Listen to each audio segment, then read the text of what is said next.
My parents made me cover the rent and all the bills, insisting they were struggling financially, while my sister lived there for free. It's your responsibility, my dad told me. But then I overheard them boasting about a secret vacation they were funding with my money. Their faces turned pale when they came home to an empty house and found a single envelope on the table, laying out everything. My parents forced me to pay rent and all the bills while my sister lived free, claiming they were struggling. It's your duty, Dad said. Then I overheard them bragging about their secret vacation, funded by me. Their faces went pale when they came home to find the house empty and a single envelope on the table. It detailed everything. I stared at my bank account, my stomach twisting into knots. $2,000. That's all I had left after this month's mortgage, utilities, and my sister's emergency car repair. I should have known better than to believe Pearl when she said she'd pay me back. My name is Grace, and at 26, I'm living the exact opposite of every dream I had after college. Instead of my own city apartment or traveling the world, I'm stuck in my childhood bedroom, working 2 jobs and funding my entire family. Grace, my mom's voice carried up the stairs. The electricity bill is due tomorrow. I already paid it, Mom. I called back, minimizing my banking app, $3,000 gone, just like that. I hadn't even bought myself new work shoes yet, despite the holes wearing through the soles. Oh, good girl, she appeared in my doorway, perfectly manicured nails tapping the frame. We're so lucky to have you. I don't know what we'd do without you helping out during these hard times. Hard times, right? That's what they'd said when I first moved back home after graduation. Just until we get back on our feet, Dad had promised. 6 months, tops. That was 3 years ago. My phone buzzed. A text from Pearl. OMG, sis, look at these shoes I just got. Only $300. I clicked the image. Christian Louboutin. My sister's 3rd pair this month. How can you afford those? I texted back. Don't be such a buzzkill. I got a bonus at work. Sure she did. Pearl's part-time job at the mall barely covered her phone bill.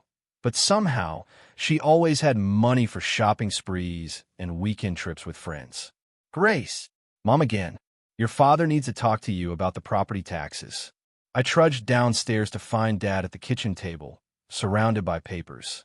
His reading glasses sat low on his nose as he peered at the numbers. We're a bit short this quarter, he said, not looking up. About $4,000. Dad, I can't. I'm already stretched thin. Family helps family. He cut me off, finally meeting my eyes. Your mother and I gave up everything to put you through college. This is just temporary, you know that. The same old guilt trip. I wanted to scream that I'd paid for college myself with loans I was still paying off. But instead, I just nodded. I'll transfer the money tomorrow. That's my girl. He smiled, already turning back to his papers. Oh, and the roof needs fixing before winter. Start setting aside for that, too. I escaped to the back porch, needing air. My coworker Rachel had invited me to happy hour, but I'd had to decline again. Every spare dollar went to keeping this house afloat while my parents cried poverty. My phone buzzed with another text for Pearl. Having the best sushi ever. Wish you were here. Attached was a photo of her at some upscale restaurant downtown, surrounded by friends and expensive food. My dinner would be whatever I could scrape together from a kitchen, which I also stocked. I was about to head back inside when I heard my parents' voices drifting through the open window above me. They were on speakerphone with someone. Yes, we got it all arranged, Mom was saying, her voice excited. 2 weeks through the Mediterranean. The cruise line upgraded us to a suite. That's wonderful. A woman's voice I didn't recognize replied. When do you leave? Dad replied. Next month. We figured after all these years of pinching pennies, we deserved something special for our anniversary. I froze, my heart pounding. What about the kids? The woman asked. Mom laughed. Pearl's too busy with her social life to notice. And Grace. Well, Grace will be here, taking care of the house like always. She's such a responsible one. You raised her well, the woman said. We did, Dad agreed. Sometimes I feel a bit guilty about how much we rely on her, but she's young. She can always make more money later. I stood there rooted as their conversation continued. Mediterranean cruise. Sweet upgrade. All while I ate ramen for dinner and put off getting my cavity filled because I couldn't afford the copay. My hands were shaking as I pulled out my phone and opened my banking app again. $2,000. That's what was left of my life while they planned luxury vacations behind my back. Something inside me snapped. I stayed frozen on that porch, listening as my parents continued their cheerful cruise planning. My whole body felt numb, except for a burning sensation in my chest that grew with each word. The house account has more than enough, Mom was saying. We can even do those extra excursions in Greece. The house account? The same account they claimed was barely covering property taxes and repairs. The same account I'd been pouring thousands into every month. And Pearl's coming shopping with me next week to pick out some new clothes for the trip, Mom continued. She has such great taste. I heard footsteps approaching the window and quickly pressed myself against the wall. Through the glass, I could see Mom pacing with her phone. No, Grace won't suspect anything. She never checks the account statements, just transfers money in like clockwork. My legs finally decided to work. I slipped back inside through the kitchen door and made my way upstairs, careful to avoid the creaky steps. Once in my room, I opened my laptop and logged into the joint account I shared with my parents, the one they'd insisted I needed for household emergencies. 3 years of statements. That's what I started downloading, hands trembling as I clicked through each month. The truth was there in black and white. Spa days, designer clothes, weekend getaways. All while I skipped doctor's appointments and worked overtime at my second job. My phone buzzed. Rachel from work. You sure you can't make it tonight? We miss you. I started typing a response when another memory hit me. Last month, when I'd had that terrible toothache. Mom, I need to get this cavity filled, I'd told her. But I'm short on cash after paying the property taxes. Oh, honey, we're all making sacrifices, she'd replied. Your father and I haven't had a vacation in years. I checked the bank statements. 2 days after that conversation, there was a charge for a day spa. $300 for a couple's massage package. A knock on my door made me jump. Grace! It was Pearl. Can I borrow your black dress? The designer one. I don't have any designer dresses, I said, my voice surprisingly steady. Sure you do. Mom said she bought you one for Christmas. I frowned. Mom didn't get me anything for Christmas. She said money was too tight. Oh, Pearl's voice faltered. Maybe I'm thinking of something else. After she left, I dug deeper into the statements. There it was, a charge from Nordstrom on December 23rd. A dress in my size that I'd never seen. My phone buzzed again. Rachel, seriously, come out tonight. You sound stressed in your texts lately. I stared at her message for a long moment. Actually, yeah, I could use a drink. Be there in 30. At the bar, Rachel took one look at my face and ordered shots. Spill, she said. What's wrong? I told her everything. The cruise, the secret shopping, 3 years of lies. By the end, I was gripping my glass so hard I thought it might shatter. Grace, Rachel said slowly. That's financial abuse. It's family, I replied automatically, then stopped. How many times have they used that word to control me? No. Rachel shook her head. It's exploitation, and it needs to stop. Back home that night, I couldn't sleep. Around midnight, I heard movement downstairs. Curious, I crept down to investigate. Mom was in Dad's office, rifling through his desk. She pulled out a folder and started taking photos of the documents inside with her phone. What are you doing? I asked from the doorway. She jumped, nearly dropping her phone. Oh, Grace, honey, you scared me. I was just looking for some old tax forms. At midnight? Well, you know me, night owl. She laughed nervously. Go back to bed, sweetie.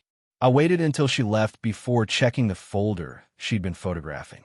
Inside was a stack of papers with my signature on them. Joint responsibility agreements, loan documents, credit applications. All dated from right after my college graduation. My hand shook as I read through them. According to these papers, I wasn't just responsible for the house payments. I was legally tied to all sorts of debts I knew nothing about. One document caught my eye, a student loan transfer form. Next to my signature was a note. Transfer to Pearl Ryan Boutique Startup Fund. They'd used my student loan money to fund Pearl's failed clothing store venture, the one they told me had been financed by an inheritance from our aunt. I heard Mom's bedroom door close upstairs.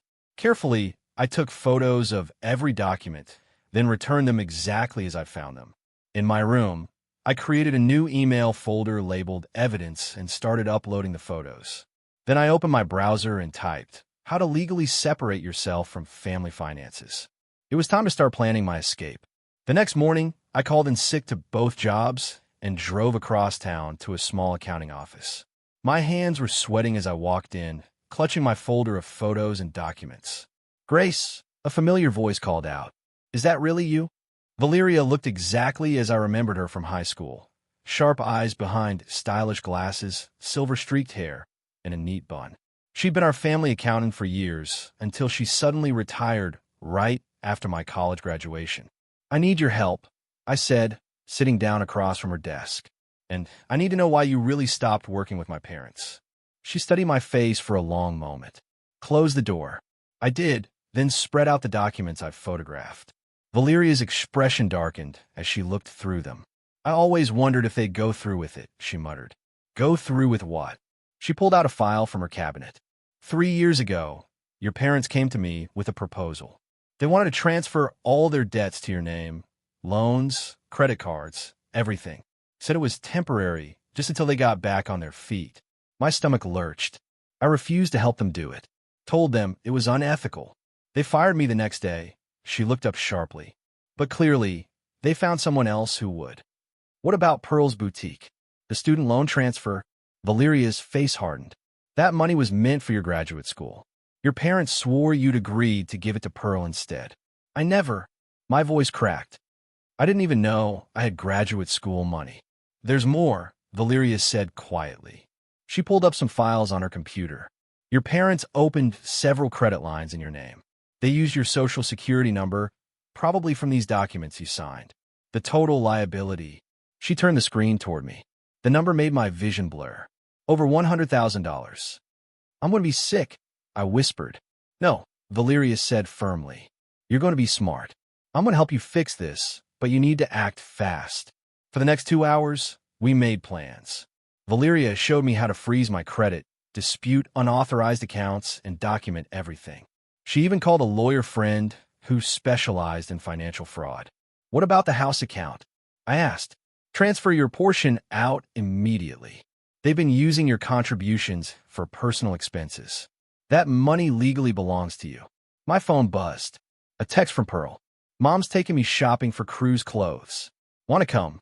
I ignored it and turned back to Valeria. "I need somewhere to live. They can't know I'm leaving until I'm gone." "I might know someone," she said, reaching for her phone. "A client of mine owns apartments across town. He's discreet."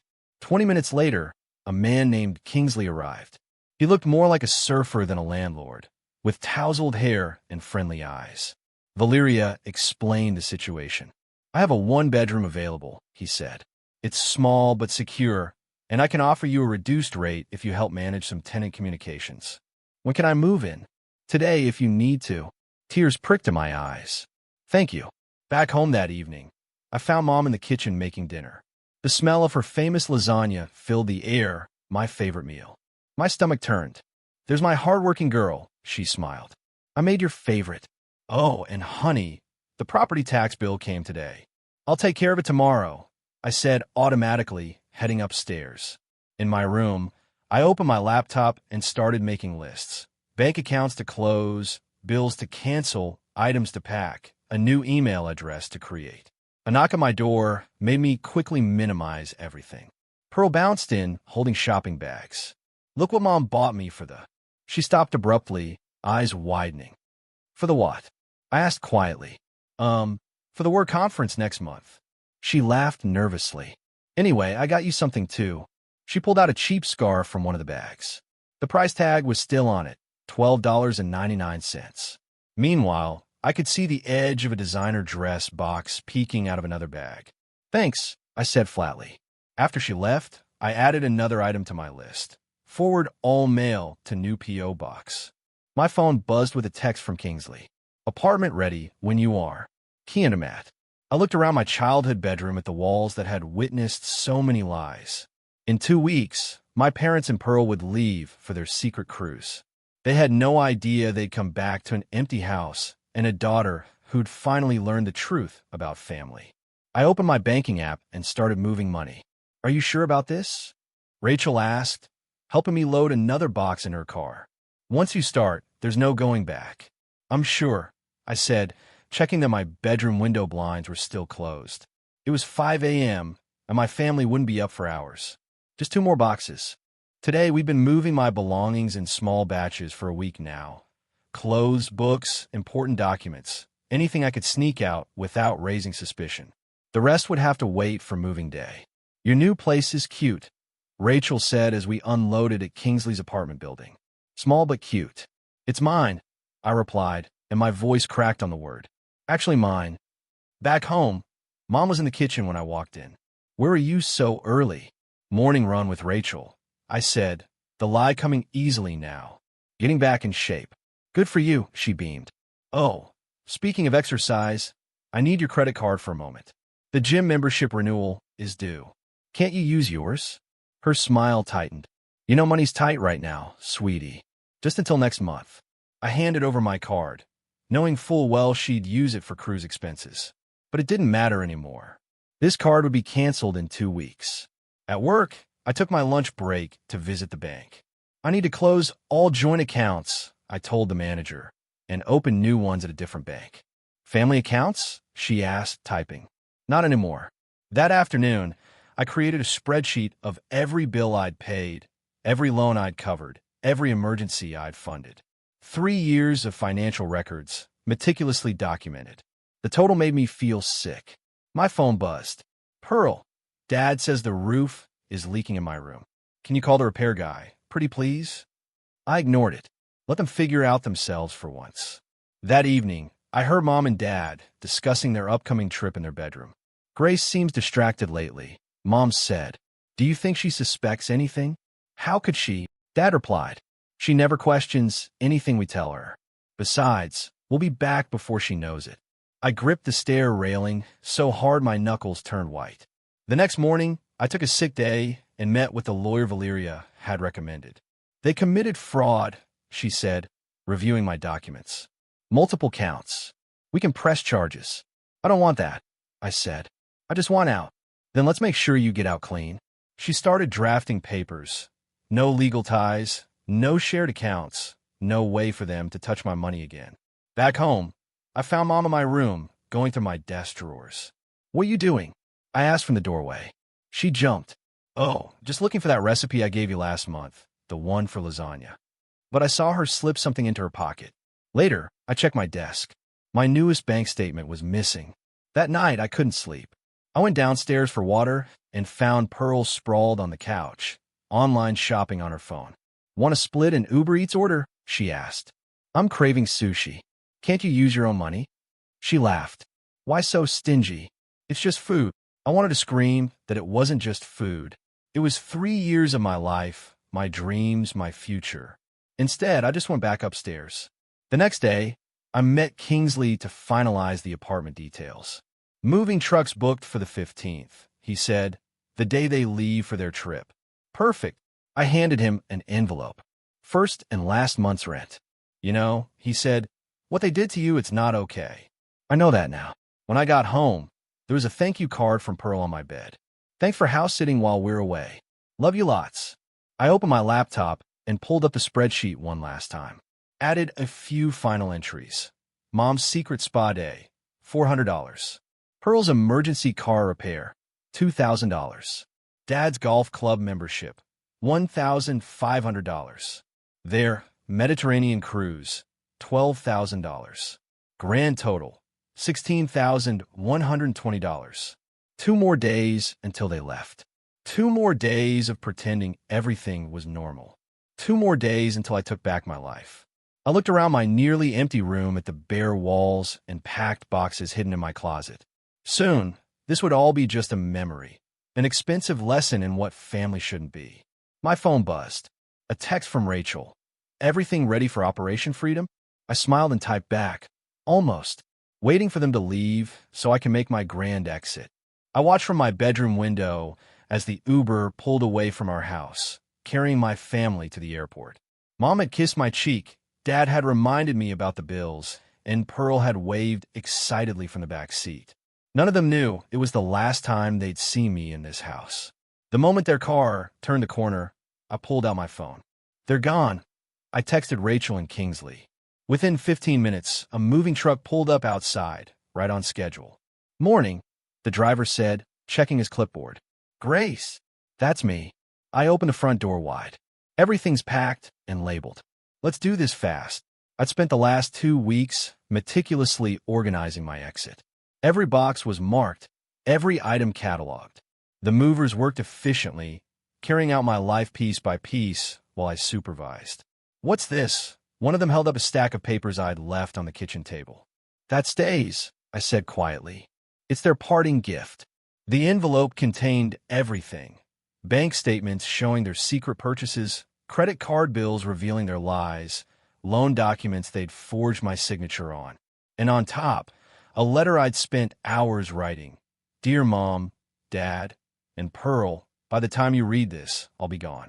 Here's a detailed account of everything you've taken from me over the past 3 years. Total household expenses, $48,762 emergency loans, $31,450 Pearl's boutique, my stolen student loan, $25,000 unauthorized credit cards in my name. For $1,200 your Mediterranean cruise, $12,000 total. $16,120, don't bother trying to contact me. All shared accounts are closed. All automatic payments are stopped. The house is your responsibility now, just like it always should have been. Enjoy your cruise. Grace had added copies of their social media posts. Mom's spa day check-ins, Pearl's shopping hauls, Dad's golf club photos. All time stamped on days they'd claimed to be broke. The movers finished in just under 2 hours.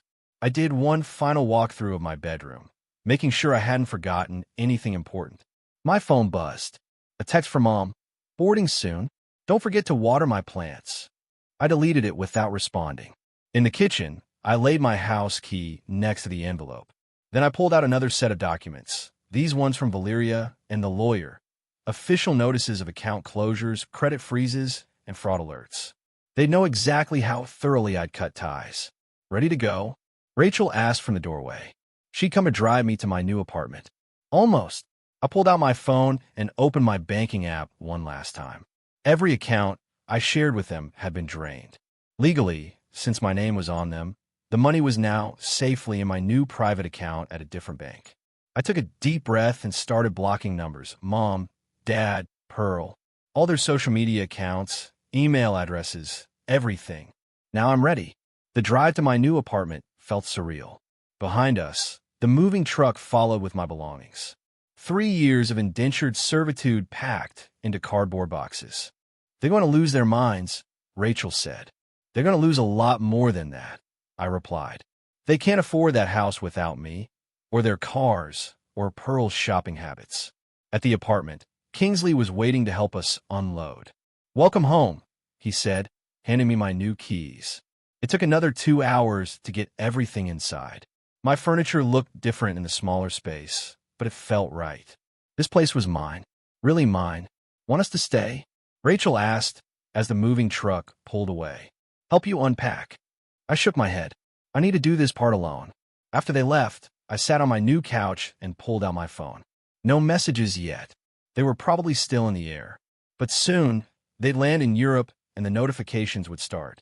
I opened my email and sent 4 pre-written messages. To their utility companies, a service cancellation notice. To their credit card companies, a fraud alert. To their bank, account closure confirmation. To their mortgage company, removal of my name from all documents. Then I blocked every single company email address. My phone buzzed one last time. A text from Pearl. About to take off. Thanks for watching the house. Best sister ever. I took a screenshot of the message, added it to my evidence folder, and finished blocking her number. Then I walked to my new kitchen, poured myself a glass of wine, and smiled. They had 2 weeks of luxury ahead of them. I had a lifetime of freedom. 3 days into my new life, Rachel forwarded me a screenshot from Pearl's Instagram story. Can't reach my sister. Anyone know if she's okay? Starting to worry. I laughed darkly. They must have just discovered the envelope. Your mom tried calling the office today, Rachel texted next. I told her you don't work here anymore. She didn't take it well. My phone had been blowing up with blocked calls and messages for the past 24 hours. I got a new number, but kept the old one active to document their attempts to contact me. Later that afternoon, Valeria called. They're trying to access the house account, she said. The bank denied them. Your documentation of unauthorized spending worked. They're locked out. Good, I said, unpacking another box in my kitchen. How bad is it for them? Bad. The mortgage payment bounced this morning, and those credit cards they opened in your name? I've got the fraud department investigating. My hand shook slightly as I placed mugs in the cabinet. Any legal threats yet? They can't make any. The evidence is too clear. She paused. But Grace, Pearl posted something concerning on social media about coming back early to fix things. I checked Pearl's Instagram. Sure enough, there was a new story, cutting our trip short. Family emergency. Can't believe what's happening. Sad face. An hour later, my old coworker Maria messaged me. Your mom's here at the coffee shop telling everyone you had a mental breakdown and stole their money. Want me to set the record straight? No, I replied. Let them dig their own grave. That evening, I got an email from an unfamiliar address. It was Dad, writing from his work account. Grace, what you've done is unforgivable. We're your family. We gave you everything. Your mother is in tears. Pearl had to cancel her semester abroad. How could you be so selfish? The least you can do is answer our calls. I forwarded it to my lawyer without responding. The next day, Pearl's post turned nasty. PSA, watch out for toxic family members who pretend to care about you, but are just waiting to stab you in the back. Rachel sent me more screenshots. Mom had joined local Facebook groups, posting about her mentally unstable daughter who needed help. The comments were full of sympathetic responses until someone who knew the truth started posting receipts of their spending. The post disappeared within hours. A week into my disappearance, Kingsley texted, "Heads up, your parents were asking about you at the building next door. They're getting desperate. I've been expecting this. They try every apartment complex in the area, thinking I couldn't afford to live far from my old jobs." That afternoon, I got another email, this time from Mom. "Sweetie, please come home. We can work this out. Yes, we made mistakes, but that's what families do. We forgive each other. Your father's blood pressure is through the roof. Is that what you want? To make us sick with worry?" I added it to my documentation folder and kept unpacking. The next day, my lawyer called. "They try to report you for theft," she said. "The police laughed them out of the station when they saw the evidence. But be careful. They're getting desperate." I glanced out my window at the security camera Kingsley had installed. I'm ready for them. Pearl's next Instagram post was a throwback photo of us as kids. "Missing my sister. Wish she'd realize what she's throwing away. Family is forever." The comments were brutal. "Didn't you steal her student loan money? Weren't you just bragging about your shopping sprees last week? Pretty sure family doesn't financially abuse family." She deleted it within minutes. That evening, I got a notification from my bank. They were trying to open a new credit card in my name again. The fraud alert blocked it instantly. "Your father called the electric company," Valeria texted. "Try to get them to put the bill back in your name." They refused. I smiled, remembering all the times they told me I couldn't survive without them. Now, they were the ones struggling to keep the lights on. Rachel sent me one final screenshot for the day. Mom's latest social media post. "Sometimes the people you help the most hurt you the worst. But we're still praying for our daughter to come to her senses. A mother's love is unconditional." I closed my laptop and looked around my new apartment. The walls were bare, boxes still scattered around, but it felt more like home than that house ever had. My phone buzzed with a voicemail notification from Pearl. "You just destroyed this family." No, I thought. They destroyed it themselves. I just stopped paying the bills. I was carrying groceries up to my apartment when I saw them. Mom, Dad, and Pearl standing in the parking lot next to their car. My heart stopped, then started racing. "Grace!" Mom called out, already rushing toward me. "Finally, we've been looking everywhere." I dropped my groceries inside my door and stepped back out, closing it firmly behind me. Kingsley appeared from his office, phone in hand. "Everything okay here?" he asked, but his thumb was already moving over the keypad, calling security. "This is a family matter," Dad said sharply. "Please leave us." "I'm staying," Kingsley replied, leaning against the wall. Mom reached for my arm. I stepped back. "Don't touch me." "Grace, honey, You're being ridiculous, she said, her voice taking on that sickly sweet tone I knew so well. Let's just go home and talk about this. Home? I laughed. You mean the house you can't afford without me? How's that mortgage payment working out? Dad's face darkened. We raised you better than this. After everything we've done for you. Everything you've done to me, I corrected. The loans in my name, the credit cards, my stolen student fund. Pearl stepped forward. It wasn't stealing. I needed that money for my business. A business that failed in 3 months while I worked 2 jobs to pay for your shopping sprees. We're your family. Mom's voice cracked. You can't just abandon us. Watch me. 2 security guards rounded the corner. Kingsley nodded at them. You need to leave, one guard said to my parents. We're not going anywhere without our daughter. Dad growled. Your daughter? I pulled out my phone. Let's talk about your daughter. Let's talk about the 3 years of bank statements showing how you used me. The forged loan documents. The credit fraud. Should I call the police and show them? Mom's face went white. You wouldn't dare. Try me. I have copies of everything. Every lie, every theft, every manipulation. We gave you a roof over your head. Dad shouted. No, I gave you a roof. And cars, and vacations, and Pearl's shopping addiction. I paid for everything while you cried poverty and lived like royalty. It wasn't like that. Pearl protested weakly. Really? Should we pull up your Instagram? All those posts about your shopping sprees and fancy restaurants while I ate ramen for dinner. The security guards moved closer. Last warning, one said. Leave now or we call the police. Grace. Mom tried one last time, tears streaming down her face. Please. We can't manage without you. That sounds like a you problem. My voice was ice cold. I'm done managing your lives. Done funding your lifestyle. Done being your personal ATM. After everything we sacrificed, Dad started. The only thing you sacrificed was my trust. And if you ever try to contact me again, if you ever try to use my name for anything, I'll press charges for fraud. I have enough evidence to put you all away. You'd send your own parents to jail? Pearl gasped. You'd steal from your own daughter? I shot back. Mom started sobbing dramatically. Dad's face was purple with rage. Pearl just stood there, finally seeming to understand the magnitude of what they'd done. Get out, I said quietly. Get out and never come back. The security guard stepped forward, and finally, my family started backing away. This isn't over, Dad called over his shoulder. Yes, it is. I watched them retreat to their car. Your karma arrived. It just came riding in under my name.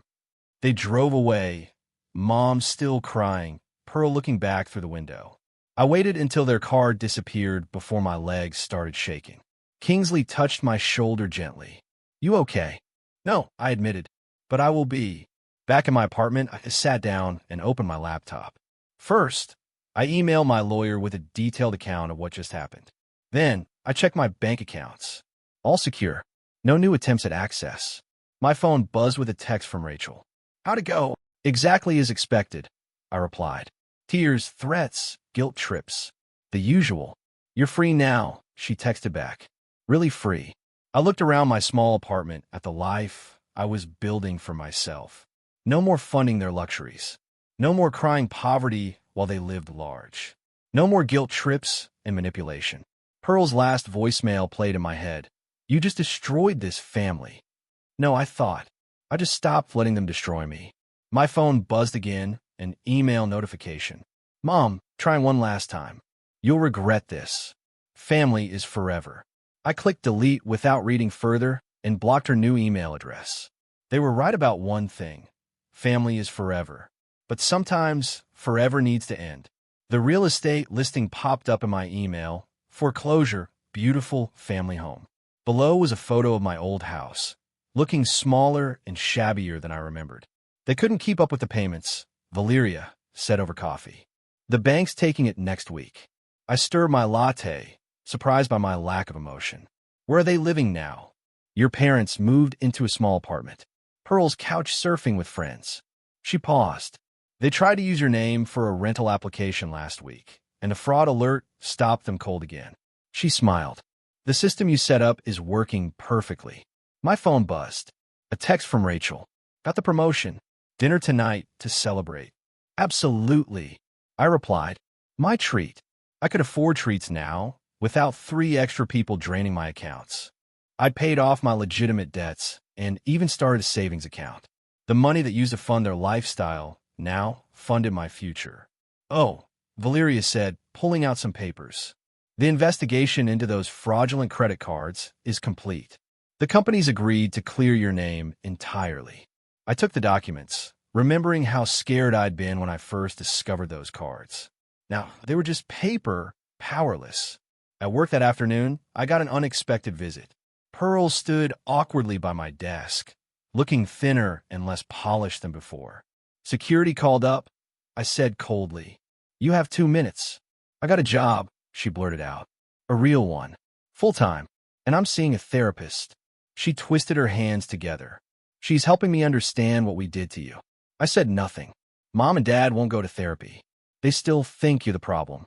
She swallowed hard. "But I know better now. And I'm sorry. Sorry doesn't pay back my student loan money." "I know." She pulled out an envelope. "This is my first paycheck. It's not much, but I want you to have it. Start paying you back." I looked at the envelope but didn't take it. "Keep it. Consider it the cost of learning who our parents really are." "Grace, your 2 minutes are up."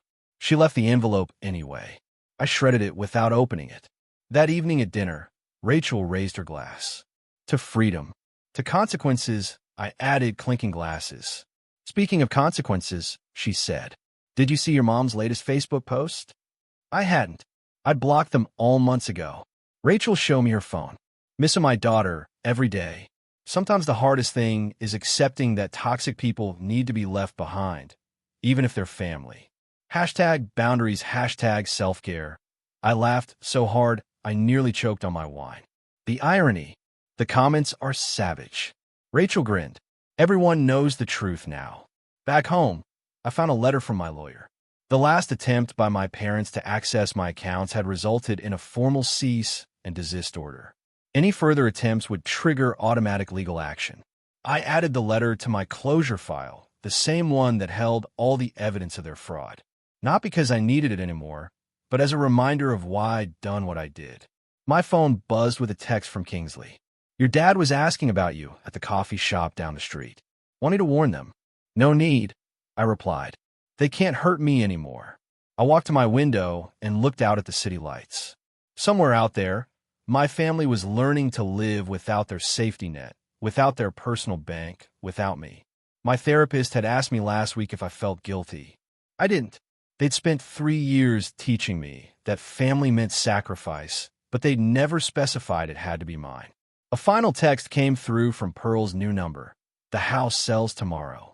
Mom's crying about your old room. Says she keeps waiting for you to come home." I didn't respond, but I thought about that room. The place where I'd planned my escape. Where I'd discovered their lies. Where I'd finally found the strength to save myself. Home was different now. It was this small apartment with its paid-up rent. It was dinner with Rachel, celebrating her promotion. It was coffee with Valeria, planning my financial future. It was Kingsley checking in to make sure I was safe. I opened my banking app and smiled at my growing savings account. Then I opened my calendar and booked a vacation, my first real one, paid for with my own money. Let them cry over my empty room. I was too busy filling my new life. Some people say revenge doesn't bring peace. They're wrong. Sometimes, revenge is just another word for freedom. And freedom? That feels like finally coming home.